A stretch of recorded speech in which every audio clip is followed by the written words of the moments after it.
Okay, I want you to imagine a timepiece so impossibly precise that if you had somehow wound it up at the very dawn of the universe, literally 13.8 billion years ago, right at the Big Bang, it wouldn't be off by even a single second today. It's a pretty staggering thought, isn't it? But getting to this level of just mind-bending precision, well, that definitely wasn't an overnight achievement. It's actually the culmination of humanity's longest-running and arguably most relentless quest. Welcome to The Explainer. Today, we are tracing the epic evolution of timekeeping. We're going on a journey from watching shadows stretch across the dirt all the way to measuring the invisible vibrations of the quantum realm. And as you'll see, it's a journey entirely driven by human necessity. Let's begin. Section 1. Shadows and the Sky. The Agricultural Dawn. So to really understand why we even started measuring time in the first place, we got to look way back to early humans. Knowing exactly when to plant seeds wasn't just a convenience, it meant the difference between life and death. They literally had to look up. Now, what's really interesting about this slide is this incredibly sophisticated tool we're looking at, the Nebra sky disk. It dates back about 3,700 years. Ancient European societies actually used the alignments of those golden arcs you see to track solstices and lunar cycles. They were essentially harmonizing with the heavens so they could plan out their critical harvests and rituals. Moving on from the night sky, civilizations naturally started tracking the sun during the day. Around 1500 BCE, we see Egyptians using the very first shadow clocks. But a massive leap happened with the Greeks around the 3rd century BCE. They figured out that if they angled the sundial's pointer, the gnomon, so it was perfectly parallel to the Earth's axis, they could actually measure hours of constant duration all year round. It was brilliant. They achieved a level of precision measuring down to just a few minutes, which is a standard that literally wasn't surpassed for centuries. But here's the thing, sundials had a pretty major built-in flaw. They only provided local solar time. So, when the sun was highest in the sky, it was noon for you, sure, but maybe not for a town just 30 miles down the road. For most of human history, honestly, this was totally fine. But, as we're going to see later when we hit the railway boom of the 19th century, this heavy reliance on scattered, local, sun-based time was going to cause absolute chaos. But before we get to trains, ancient humans had another really pressing problem they had to solve. Section 2. Taming the Elements. Capturing the Night. What exactly do you do when the sun goes down? To track time in the dark or indoors, humans basically had to tame the earthly elements. Take the Karnak clepsydra, for example. This is an ancient Egyptian water clock from the 14th century BCE. Water would slowly drip out of a tiny hole at the bottom, and by checking the graduated scales marked on the inner surface, priests could perfectly time complex nighttime astronomical observations and religious rituals. The clepsydra is a fantastic example of a continuous process clock, and cultures all over the globe innovated their own unique versions of this. In China, by the 6th century, they developed these amazing incense clocks. They were brilliant because they burned super evenly, they were totally safe indoors, and they could even use different scents to signal different hours, kind of like an ancient scented alarm clock. In Europe, King Alfred the Great famously used marked candle clocks, and then, of course, came the hourglass. By the medieval period, the hourglass had become an absolutely indispensable, reliable tool, especially out at sea. In fact, they were famously used by Magellan's fleet as they circumnavigated the entire globe. Section 3. The Mechanical Revolution. Ringing the monastic bell. Here's the catch with continuous processes. They don't tick. To get that distinct rhythmic ticking, we entered the mechanical revolution. And believe it or not, this was heavily driven by medieval Christian monks. They needed to be woken up incredibly reliably for their rigid, repetitive prayer schedules in the middle of the night. To solve this, they developed a mechanism that completely changed the world, the escapement. It basically takes continuous energy, like a really heavy falling weight, and interrupts it, releasing that energy step by step, tick by tick. Now, these early monastic alarms didn't even have dials or hands. They literally just struck a bell. But this oscillating system laid the absolute groundwork for the precision of every mechanical clock we use today. Tracing this forward, by the 14th century, we start seeing incredibly complex geared clocks popping up in both the Islamic world and Europe.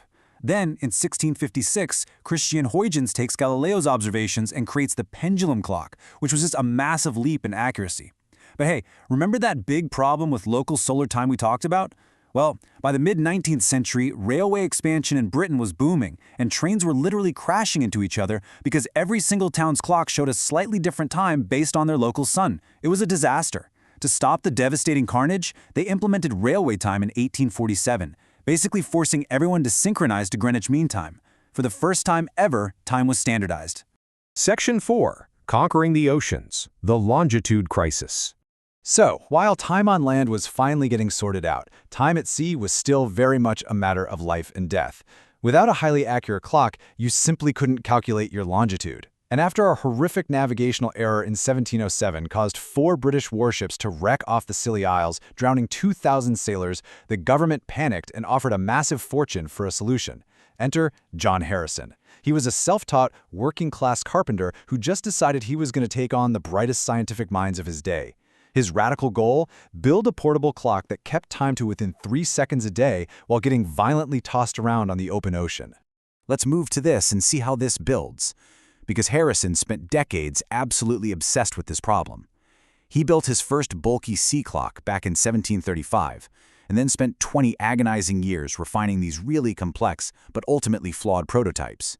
Finally, in 1759, he unveiled a radical design departure, the H4.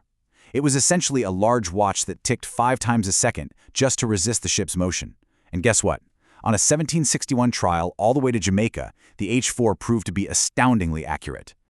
But of course, Harrison still had to fight tooth and nail for his prize. The scientific establishment, which was led by astronomer Royal Neville Maskelyne, heavily favored this incredibly complex astronomical method called lunar distances. This involved tracking the moon and doing hours of intense, complicated math on a rocking ship. During a high-stakes trial in Barbados, Maskelyne actually tested his lunar method right alongside Harrison's mechanical chronometer. And Harrison's H4 kept time well within the strictest limits of the law. He had completely revolutionized global navigation. Section 5. The Atomic Age, Measuring the Invisible. So Harrison conquered the oceans, sure. But as we moved into the 20th century, our globally stitched-together economy and new telecommunications demanded a single, totally unambiguous way to measure a second, one that didn't rely on the wobbly Earth or mechanical gears. We literally needed to measure the invisible. This huge leap started way back in the 1870s when physicists first dreamed of finding timekeepers inside atoms. Fast forward to the 1920s, we invented quartz oscillators, which run on electricity. They were great, definitely, but they still drifted over time. Finally, in 1949, scientists at the National Bureau of Standards, which we now know as NIST, made that bold 1870s dream a reality. They invented the very first atomic clock. Okay, let's dive into this, because this is where the science gets just beautiful. An atomic clock doesn't use springs or pendulums, not at all. It measures the completely natural, unchangeable frequencies hidden deep inside atoms. Because the atoms themselves are structurally perfect and totally identical across the entire universe, the tick of an atomic clock is astonishingly pure. Its accuracy is really only limited by how well we can build the lasers and the electronics to read those atoms. And you might be sitting there thinking this is just some abstract science experiment, but you rely on this every single day. If you use GPS to navigate your car to the grocery store, you are directly using atomic time. Those satellites up in space carry atomic clocks to triangulate your exact position. When you stream a movie, transfer money online, or just make a cell phone call, the massive data packets of the internet are perfectly synchronized by atomic frequencies. Our entire modern global infrastructure would literally instantly collapse without them. We've honestly come so incredibly far from the water clocks of ancient Egypt. Today's atomic clocks are billions of times more accurate than the absolute best mechanical watches. But scientists, they aren't stopping. Which leads us to a pretty massive question. What happens when clocks become even more precise than they are today? We are currently standing right on the edge of the next big revolution: optical atomic clocks. These experimental cutting-edge devices operate at frequencies so high they make our current atomic clocks look slow. As we deploy these optical clocks, they're going to do way more than just keep time. They will act as deep space quantum sensors. They're going to allow us to map the Earth's gravity in unprecedented detail, navigate deep space flawlessly, and perhaps even detect dark matter. They're unlocking scientific secrets that previous generations could only dream about. We began by looking at shadows in the dirt just to figure out when to plant our seeds. Today, we're measuring billions of atomic vibrations every single second just to hold the global economy together. Timekeeping has always been the key to unlocking the next level of human capability. So, as these new optical clocks push the very boundaries of quantum physics, what do you think the next second will reveal? Thank you so much for exploring the history of time with me in this explainer today. Catch you next time.